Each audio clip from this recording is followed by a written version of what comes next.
घर भर प्रकाश, light all over the house.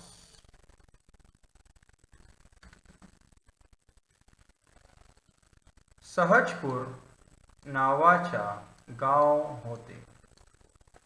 त्या गावात केशव आणि त्यांची पत्नी लक्ष्मी हे शेतकरी कुटुंब राहत होते. त्यांना 2 मुले होती, आरव आणि सायली.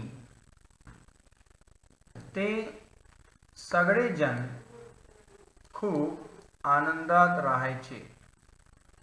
आरव आणि सायली दोघेही रोज शाळेत जात असत. शाळेतून आल्यावर ते दोघे आई बाबांना कामात मदत करायचे. एके दिवशी बाबांनी दोघात मिळून 10 रुपये दिले. मुलांना आनंद झाला. मुलांनो, या पैशातून तुम्ही घर भरून जाईल अशी वस्तू आणू शकाल का? घर भरून जाईल एवढी वस्तू कशी आणायची आणि ती एवढ्याशा पैशात? मुलांना प्रश्न पडला. त्यांना काही सुचेना.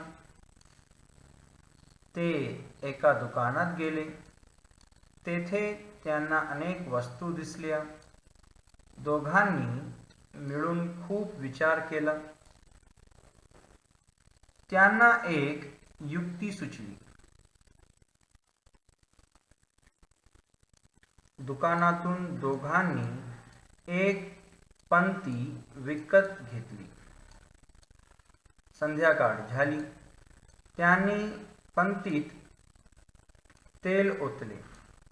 कापसाची वात केली. पंती लावून ठेवली. तेवढ्यात आई बाबा आले. त्यांनी पाहिले. सारे घर प्रकाशाने उजळून निघाले होते. अरे वा, कमालच केली तुम्ही. आम्ही घर भरून जाणारी वस्तू आणली. दोन्ही मुलांना एकत्रित विचार करून कल्पकतेने आपण विचारलेल्या प्रश्नाचे उत्तर शोधले. याच्या आई बाबांना खूप आनंद झाला. त्यांनी दोन्ही मुलांना जवळ घेतले व शाबासकी दिली. व्हॉट इफ की तुला जर 10 रुपये दिले तर तू काय करशील? ये पर्सनल रिस्पॉन्स क्वेश्चन है जिसको आपको आंसर देने कि आपको अगर 10 रुपये दिया गया तो आप उससे क्या करोगे? वीडियो अच्छा लगे तो आपके फ्रेंड्स के साथ जरूर शेयर कीजिए and please subscribe to the channel.